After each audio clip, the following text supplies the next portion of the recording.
대한민국의 예식 산업은 지난 10년이라는 세월 동안 과거에 화려했던 명성을 뒤로하고 완전히 다른 얼굴로 변모하며 거대한 몰락의 길을 걷고 있습니다. 2018년 기준으로 전국에 1000곳이 넘게 존재하던 예식장들은 불과 4년이라는 짧은 시간 만에 무려 4분의 1이나 우리 곁에서 조용히 사라졌습니다. 화려한 샹들리에 아래에서 신랑과 신부가 행복하게 걸어가던 버진 로드는 이제 거동이 불편한 어르신들의 휠체어가 지나다니는 차가운 복도로 빠르게 바뀌고 있습니다. 결혼식장의 뷔페 한 끼 가격이 도시 근로자 월세의 절반에 육박하는 9만 원까지 치솟으면서 하객들은 이제 청첩장을 축하의 소식이 아닌 고지서처럼 여깁니다. 진심 어린 축하의 마음이 경제적인 부담으로 변질된 바로 그 순간부터 대한민국을 지탱하던 거대한 예식 산업의 근간은 뿌리째 흔들리며 무너지기 시작한 것입니다. 오늘 우리는 예식장 산업이 처한 몰락의 구조적인 원인과 그 이후 우리 사회에 벌어진 충격적인 변화들을 하나씩 구체적으로 파헤쳐 보고자 합니다. 평화로운 주말 아침마다 스마트폰에서 울리는 알림 소리는 더 이상 설레는 소식이 아니라 지갑을 걱정하게 만드는 무거운 마음의 짐으로 다가옵니다. 직장인들이 모이는 온라인 커뮤니티에서는 매주 식비와 축의금 액수를 두고 체면과 실속 사이에서 갈등하는 뜨거운 논쟁들이 끊임없이 벌어지고 있는 실정입니다. 예식장의 밥값이 8만 원인데 축의금으로 5만 원만 내면 무례한 사람인지 혹은 10만 원을 내야만 겨우 체면을 차리는 것인지에 대한 고민입니다. 사실 불과 10년 전인 2013년만 하더라도 축의금 5만 원은 사회초년생이나 일반적인 지인 사이에서 아주 평범하고 적절한 축하의 금액으로 통했습니다. 당시 전국 예식장의 평균적인 식대는 1인당 약 3만 3천 원 수준이었기에 하객과 혼주 모두가 경제적인 부담 없이 축제의 분위기를 즐길 수 있었습니다. 가깝지 않은 직장 동료의 결혼식이라면 3만 원의 축의금을 내는 경우도 흔했으나 현재의 물가 상승은 이러한 소박한 축하 문화를 완전히 파괴해버렸습니다.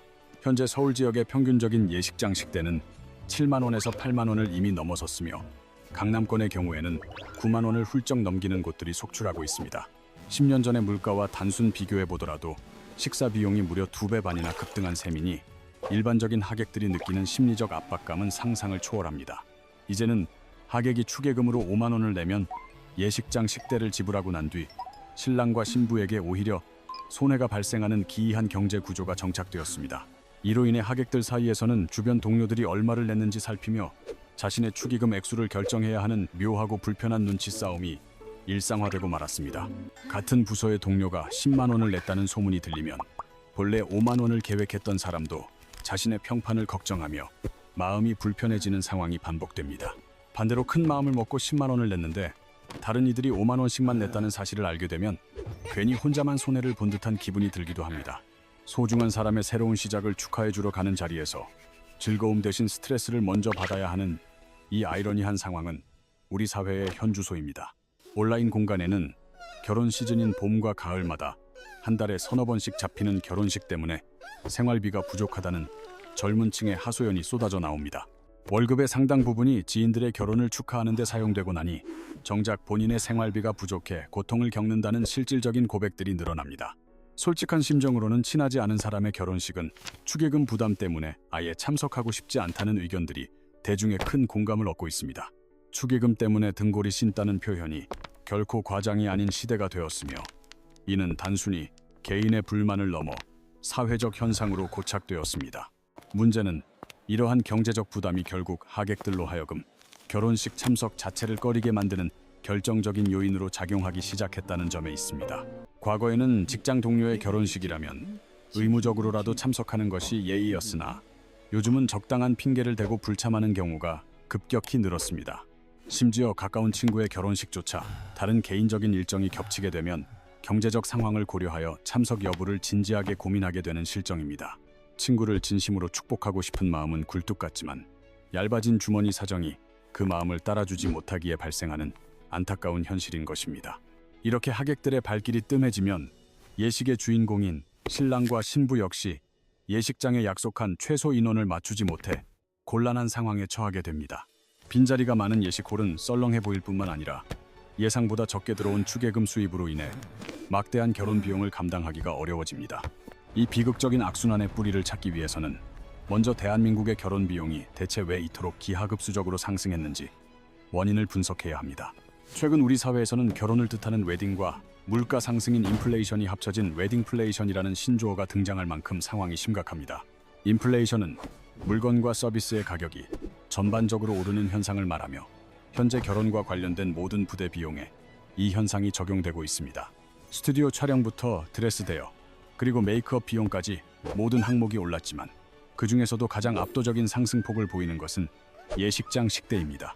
불과 몇 년 전까지만 하더라도 일반적인 예식장의 식대는 1인당 5만 원에서 6만 원 선에서 형성되는 것이 가장 보편적인 기준이었습니다.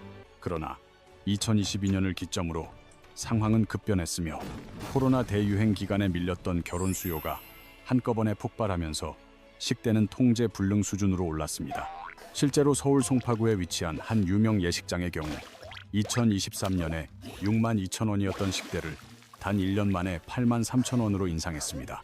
이는 단 1년 사이에 식비가 34%나 폭등한 것이며 강남권의 일부 고급 예식장들은 식대 10만 원 시대를 이미 열어젖힌 상황입니다. 예식장 측에서 식대를 이렇게까지 올릴 수밖에 없었던 배경에는 식자재 원가의 급격한 상승과 더불어 인건비 부담이 핵심적인 이유로 작용했습니다. 뷔페에 들어가는 한우와 각종 해산물, 그리고 수입 과일의 가격이 폭등하면서 예식장이 부담해야 할 원재료 비중이 과거보다 훨씬 높아졌습니다. 또한 해마다 가파르게 오르는 최저임금과 더불어 주방 및 서비스 인력을 구하기가 점점 더 어려워지면서 인건비 지출 역시 감당하기 힘든 수준입니다.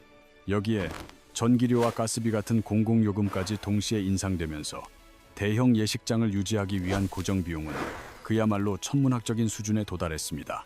예식장 입장에서는 생존을 위해 식대를 올릴 수밖에 없었지만 결과적으로 이 모든 상승분은 하객들의 축의금 부담으로 전가되고 말았습니다. 식대가 8만 원인 식장에서 하객이 5만 원을 내면 혼주는 3만 원의 적자를 보게 되며 10만 원을 받아야 겨우 2만 원이 남는 구조입니다. 상황이 이렇다 보니 신랑과 신부는 은연중에 축의금이 많이 들어오길 바라게 되고 하객은 그런 기대를 감당하기 버겁게 느끼는 갈등이 발생합니다. 여기에 예식산업 특유의 보증인원 제도가 더해지면서 신랑과 신부에게 가해지는 경제적 압박은 더욱 잔혹한 수준으로 변질되었습니다. 보증인원이란 예식장에서 정해놓은 최소 결제 인원을 뜻하며 실제 하객이 그보다 적게 오더라도 무조건 정해진 식비를 내야 하는 제도입니다. 만약 보증 인원을 200명으로 설정했는데 150명만 참석하게 되면 나머지 50명분의 식대는 고스란히 혼주가 허공에 날려보내게 되는 셈입니다. 식대가 8만 원이라면 단 한 번의 예식으로 무려 400만 원이라는 거액이 하객도 없는 빈자리를 위해 허무하게 지출되는 비극이 일어납니다. 이러한 손해를 막기 위해 신랑과 신부는 어떻게든 하객의 머릿수를 채우기 위해 친하지 않은 지인들에게까지 무리하게 청첩장을 보내게 됩니다. 부모님의 지인들까지 총동원하여 식탁을 채워야 하는 이 절박한 상황은 하객들로 하여금 자신이 머릿수를 채우는 도구로 전락했다는 불쾌감을 줍니다.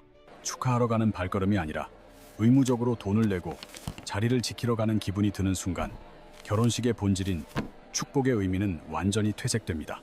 결국 많은 사람이 여러 가지 핑계를 대며 결혼식 참석을 기피하게 되었고 이는 예식장의 수익성을 더욱 악화시키는 결정타가 되었습니다. 많은 분들이 예식장을 공간을 빌려주는 장소, 대여업으로 생각하시지만 실제 예식장의 본질은 대규모 인원을 수용하는 뷔페 식당입니다.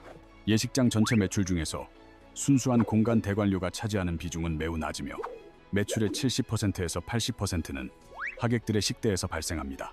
이 구조를 명확히 이해한다면 왜 예식장이 하객 수와 식대 인상에 그토록 사활을 걸고 예민하게 반응하는지 그 숨은 이유를 알 수 있습니다.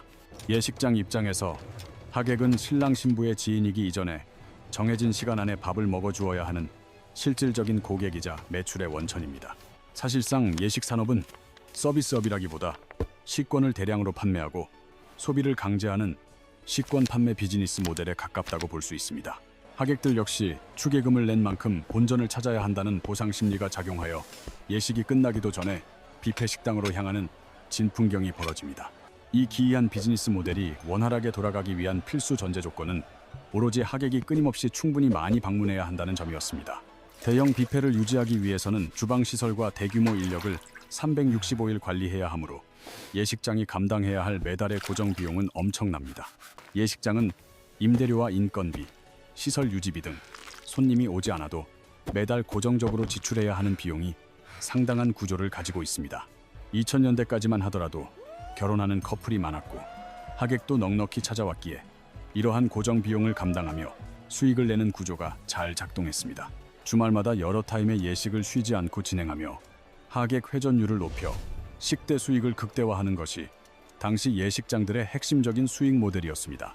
더 많은 하객을 유인하기 위해 예식장들은 신부 대기실을 호화롭게 꾸미고 샹들리에를 더 크게 다는 등 시설 경쟁에 열을 올렸습니다. 하지만 하객 수가 줄어들기 시작하면서 이 화려한 시설들은 오히려 수익성을 악화시키는 거대한 짐으로 돌변하여 경영을 압박하기 시작했습니다. 수입과 지출이 같아지는 지점인 손익분기점을 넘어야 이익이 발생하는데 손님이 줄어들면 이 지점에 도달하는 것조차 매우 힘들어집니다. 특히 예식장은 주말에만 손님이 집중되고 평일에는 거대한 시설을 사실상 놀려야 하기에 태생적으로 효율성이 떨어지는 한계를 지니고 있습니다. 이런 상황에서 2021년 전 세계를 덮친 인플레이션의 파도는 예식장 산업에 결정적인 타격을 입히는 거대한 재앙으로 다가왔습니다. 뷔페 식단에 들어가는 한우와 각종 해산물, 수입 과일 등의 식자재 원가가 급등하면서 예식장의 운영 부담은 한계치에 도달했습니다. 여기에 주방과 홀 서비스를 담당할 인력을 구하기 위한 인건비 상승과 전기료, 가스비 같은 공공요금 인상까지 겹쳐 비용이 폭증했습니다. 예식장들은 식대 인상으로 대응했으나 이는 하객들의 심리적 저항과 참석 기피라는 부메랑이 되어 돌아와 수익 구조를 더욱 처참하게 파괴했습니다. 결국 이 악순환의 고리를 끊지 못한 예식장들은 하나둘 무너지기 시작했으며 인구 감소가 심각한 지방 도시에서부터 그 붕괴가 가속화되었습니다. 젊은 층이 일자리를 찾아 수도권으로 떠나면서 지방은 결혼 수요 자체가 급감했고 지역의 명소였던 예식장들이 줄줄이 폐업하는 광경이 일상이 되었습니다.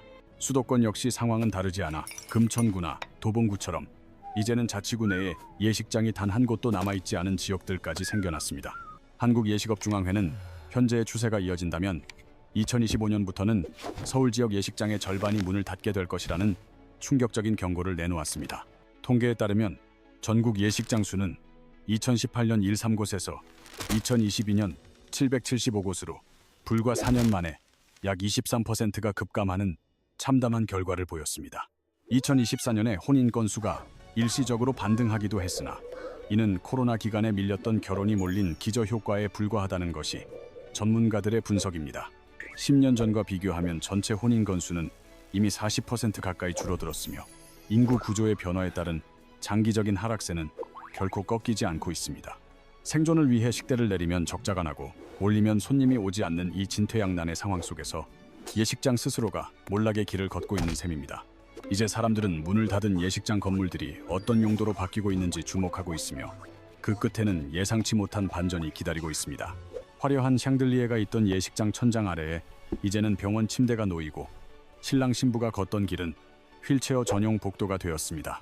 예식장 건물은 넓은 로비와 대형 엘리베이터 그리고 대규모 주방 시설을 이미 갖추고 있어 요양시설로의 전환에 최적의 조건을 가집니다. 건축법상으로도 예식장과 요양원은 동일한 노유자 시설로 분류되기에 큰 리모델링 없이도 건물 용도 변경이 법적으로 상대적으로 수월한 편입니다. 이러한 현상은 10년 전 일본에서 먼저 시작되었으며 이제 대한민국도 일본의 전철을 밟으며 사회의 산업 중심축이 노년 산업으로 빠르게 이동하고 있습니다. 새로운 가정이 탄생하던 생애 산업의 공간이 생애 마지막 단계를 돌보는 노년 산업의 공간으로 바뀌는 것은 우리 사회의 상징적인 변화입니다. 2025년 기준 대한민국은 65세 이상 고령 인구가 전체의 20.3%를 넘어서는 초고령 사회에 전 세계에서 가장 빠른 속도로 공식 진입했습니다. 반면 2023년 합계 출산율은 0.72명이라는 역대 최저치를 기록하며 싱가포르나 홍콩 같은 도시 국가를 제외하면 명실상부 세계 최저 수준에 머물러 있습니다. 어린이집이나 초등학교가 요양원으로 전환되는 사례처럼 예식장의 몰락은 앞으로 다가올 인구 구조 변화라는 더 큰 사회적 파도의 시작일 뿐입니다. 이러한 거대한 변화는 우리에게 단순히 비용의 문제를 넘어 그동안 당연시해온 보여주기식 결혼 문화에 대한 근본적인 성찰과 비판을 요구하고 있습니다. 한국의 결혼 문화는 오랫동안 하객의 숫자를 곧 체면과 연결하며 친하지 않은 지인들에게까지 청첩장을 남발하는 과시적인 성향을 유지해 왔습니다. 하지만 이제 젊은 세대는 왜 안 친한 사람의 식대를 위해 수십만 원의 돈을 지불해야 하는지 그 형식적이고 낭비적인 절차에 의문을 던집니다. 이에 따라 형식적인 껍데기를 버리고 본질적인 내용을 중시하는 스몰 웨딩이 새로운 문화적 트렌드로 등장하며 기존 결혼 산업의 대안이 되고 있습니다. 스몰 웨딩은 가까운 사람들만 초대하여 진심 어린 축복 속에 의미 있는 시간을 보내는 방식으로 규모보다 사랑과 약속의 본질에 집중합니다. 심지어 화려한 식장 대신 레스토랑에서 모이거나 아예 결혼식 없이 혼인신고만으로 새 출발을 선언하는 실속형 커플도 꾸준히 늘어나는 추세입니다. 억지로 자리를 채운 수백 명의 하객보다 진심으로 두 사람의 앞날을 축복해 줄 수 있는 소수의 친구가 훨씬 더 소중한 시대가 온 것입니다. 결국 결혼의 본질은 화려한 예식장이나 넘치는 하객의 숫자가 아니라 두 사람 사이에 오가는 진실한 사랑과 미래에 대한 약속 그 자체입니다. 예식장의 몰락이라는 경제적 심판은 우리 사회가 껍데기를 벗고 인간관계의 진정한 의미를 다시 정립해야 한다는 강력한 사회적 신호를 던집니다. 우리는 단순히 산업의 쇠퇴를 안타까워할 것이 아니라 이를 새로운 삶의 방식과 건강한 가족 문화를 모색할 수 있는 소중한 기회로 삼아야 합니다. 여러분은 진짜 축하받고 싶은 사람을 단 몇 명만 초대한다면 과연 형식적인 200명일까요? 아니면 진심을 나눌 수 있는 20명일까요? 예식장 넘어 비혼 시대의 경제 지형이 궁금하시다면 구독과 좋아요를 눌러주시고 여러분의 깊이 있는 생각들을 댓글로 함께 공유해 주시기 바랍니다.